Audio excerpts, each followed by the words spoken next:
It is Ryan Seacrest here. There was a recent social media trend which consisted of flying on a plane with no music, no movies, no entertainment. But a better trend would be going to ChumbaCasino.com. It's like having a mini social casino in your pocket. Chumba Casino has over 100 online casino-style games, all absolutely free. It's the most fun you can have online and on a plane. So grab your free welcome bonus now at ChumbaCasino.com. Sponsored by Chumba Casino. No purchase necessary. VGW Group. Void where prohibited by law. 21 plus. Terms and conditions apply.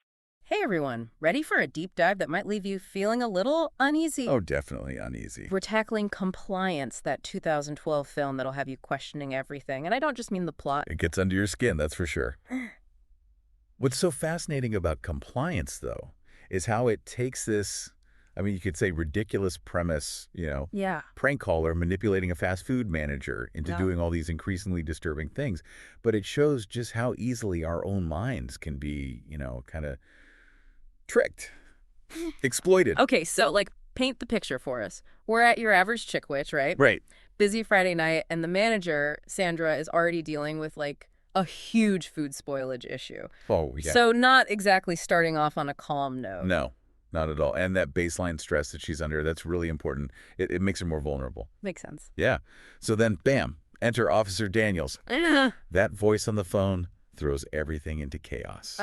He claims a young cashier, Becky, stole from a customer and that he's working with, corporate. Right away, he's hitting all these pressure points. Okay, just hearing you describe it, I'm already kind of getting anxious. But wouldn't most people be skeptical?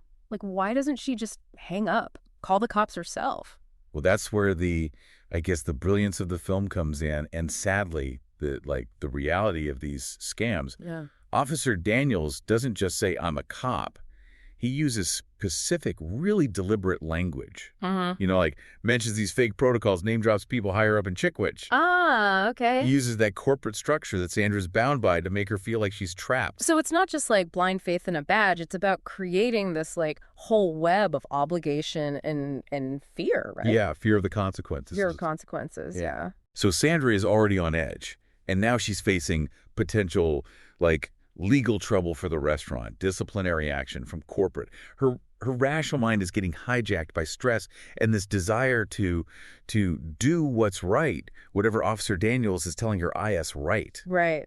And this is where it all starts to go downhill, right? The demands keep escalating, starting with detaining Becky, but then going into, things that most of us would say are way over the line. Way over the line. And this is where we see this chilling connection to the Milgram experiments. Oh, right. Yeah. Remember those? Mm-hmm. Milgram showed that people would inflict pain on others just because someone they saw as an authority figure told them to. Right. Compliance takes that idea out of the lab and into this really, believable setting. And that's what makes it so unsettling. It makes me think about Becky's role in this whole thing. I mean, she's clearly the victim here and she's obviously distressed.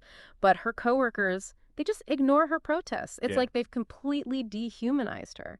It's the bystander effect. The more people there are involved, the less any one person feels personally responsible for stepping in. Makes sense. Plus, they've already bought into Officer Daniels as the real deal. So to them, Becky's just some guilty teenager ranting. So we've got Sandra trapped by this idea of authority, her own sense of duty, and her coworkers are basically frozen by the bystander effect. It's this awful recipe for disaster.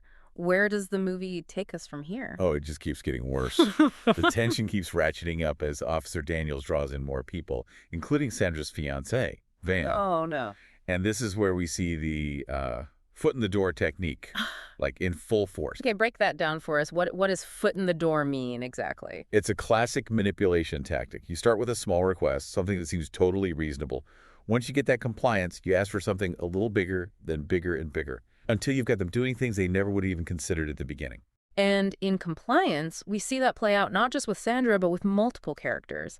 Each step, while definitely disturbing, is framed as necessary by Officer Daniels, building on their previous obedience. Absolutely. By the time Van is involved, we're talking about things that are humiliating and maybe even criminal. Yeah. But the film, it doesn't show these people as evil or anything. Right. Which is what makes it even more disturbing, I think. This is honestly making my head spin a little. It's like a masterclass in how not to fall for manipulation, but also, a terrifying look at how easy it would be to fall for it. Exactly. And that's why we got to keep digging deeper. Compliance is not just a movie. It's reflecting real psychological and sociological forces. And knowing how they work, that's the first step in fighting back. This is getting intense. Yeah. We'll be right back after a quick break. Back again, and we're still reeling from the messed up world of compliance. Yeah, seriously messed up. This film really forces us to face how vulnerable we are to manipulation, and it's crazy because it's not even coming from someone, like, obviously powerful, you know? Right, and what's even more disturbing is this isn't just some made-up Hollywood stuff. Oh, no. Compliance is actually based on real events. No way. Series of them, yeah. Yeah. Including this, like, super creepy case that happened at a McDonald's in Kentucky back in 2004. Are you serious? You're telling me this kind of thing actually happened, like, for real? Dead serious. Yeah. And the details are, I mean, they're freakishly close to what we see in the movie. A guy pretended to be a cop, called the restaurant, Wow. accused an employee of stealing, Yeah. and then, like, basically mind controlled the manager into doing all sorts of invasive and just humiliating things. That's just, I can't even, it's like knowing it really happened makes the movie hit even harder. You Oh, know, right. it's like all of a sudden those characters on screen are less, you know, movie characters and more like, I don't know, people we could actually know. Yeah, people we could be. Exactly. Exactly.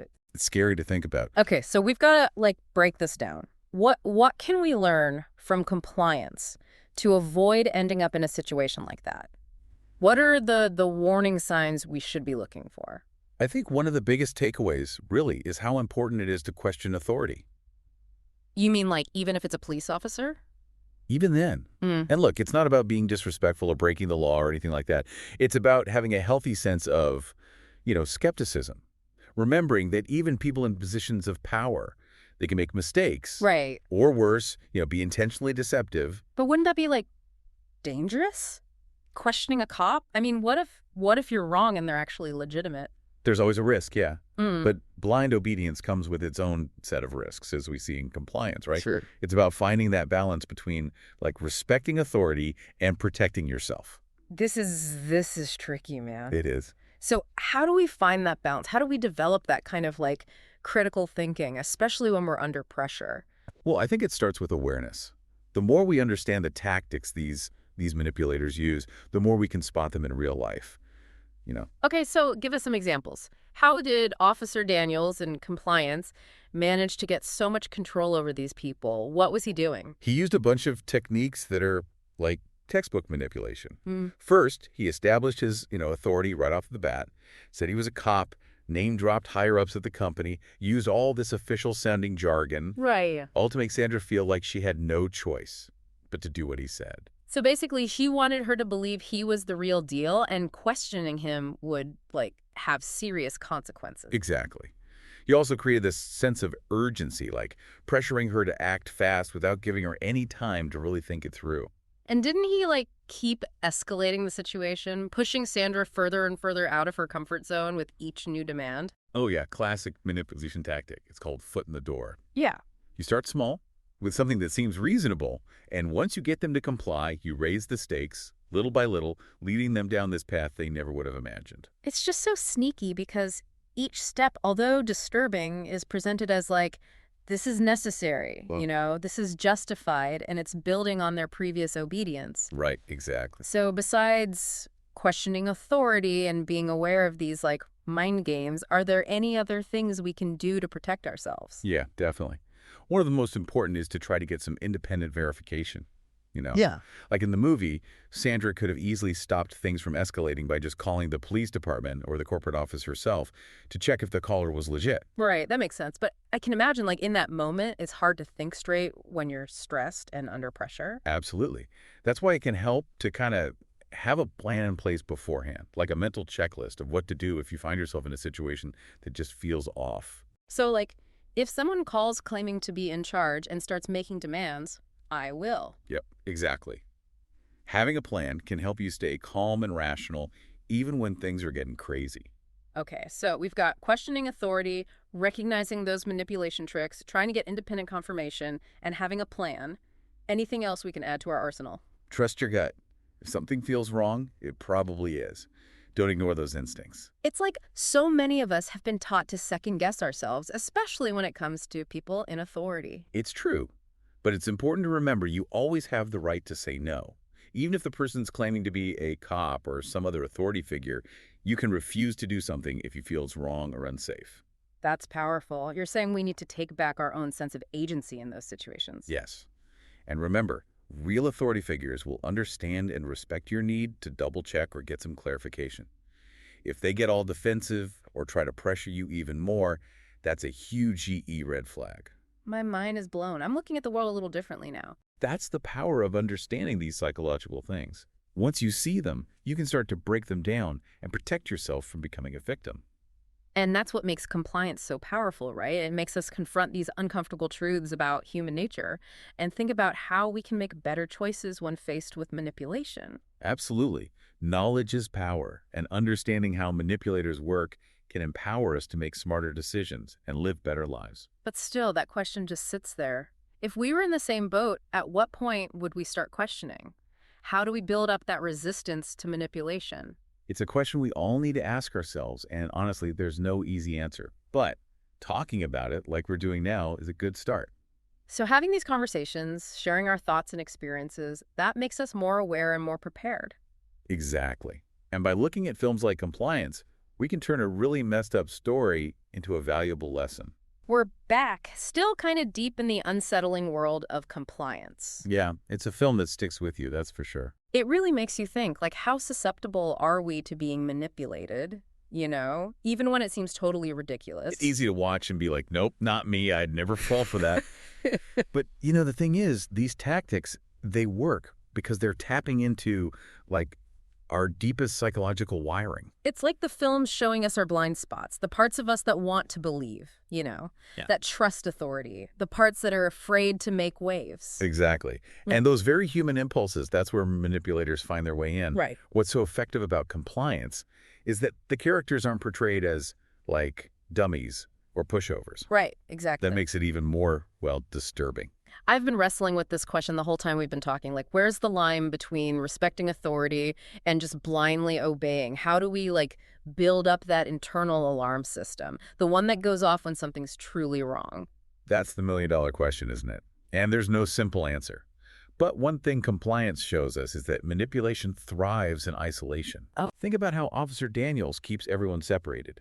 He doesn't want them comparing notes, questioning his story. That's so true. He even uses that isolation as a weapon, turning people against each other, making them doubt themselves. So if we're talking about building resistance to this kind of manipulation, I think it starts with connection, having open communication with people you trust. Friends, family, people at work. Exactly. Creating spaces where it's safe to question things, share doubts, get a reality check. Like having people you can bounce things off of, be like, hey, is this normal? Right. Because sometimes it's that outside perspective that helps us break out of the manipulator's, spell. We need those voices to remind us of our own values, our boundaries, when someone's trying to erase them. It makes me think about how manipulators often target people who are already in vulnerable situations. Absolutely. Yeah. Look at Sandra in Compliance. She's stressed, under pressure from corporate. The situation's already chaotic. Right. All of that makes her more susceptible to, falling for Officer Daniels. To his game, yeah. So it's not just about being, smart or strong-willed. It's recognizing that certain situations make us all more vulnerable. And being extra cautious in those moments. Which is where self-awareness comes in. Knowing your own, triggers, what makes you tick, that can be powerful. For sure. If you know you tend to crumble under pressure, practice standing up for yourself. If you're a people pleaser, remind yourself it's okay to say no, even to someone who seems like they're in charge. This whole deep dive has been a real eye-opener. I went into this thinking Compliance was just, a shocking story, but it's really like a guide to understanding how these subtle forms of manipulation work and how to fight back. That's a great way to put it. It's not an easy film to watch, but it's an important one. So before we wrap up, what's the one thing you want our listeners to take away from this? The most powerful weapon against manipulation? What would you say it is? I'd say it's a mix of critical thinking and action. Question everything. Check things out for yourself. Trust your gut. And never, ever be afraid to say no. And, maybe most importantly, don't underestimate the power of connecting with others, sharing your experiences, building a support system. That's great advice. Thanks for joining us for this deep dive into compliance. Hopefully you've all gotten a new perspective on how manipulation works and the tools you need to protect yourselves. Stay curious, stay connected, and stay empowered. Today is your lucky day. Today is the day that our $3 website works for you, paying you directly to your PayPal daily. Imagine $3 ongoing continuous payments to your PayPal account. Imagine falling asleep and waking up to $300 in your PayPal account. How would this make you feel? How could this help you? What bills could you pay? What kind of fun could you have? What does that retirement look like now? All for a one-time payment of $3. This website is DFY done for you, fully built and completely hosted, and never stops collecting payments for you. You have spent $3 on coffee on a regular, but that coffee won't help you create multiple streams of income. Click the link below.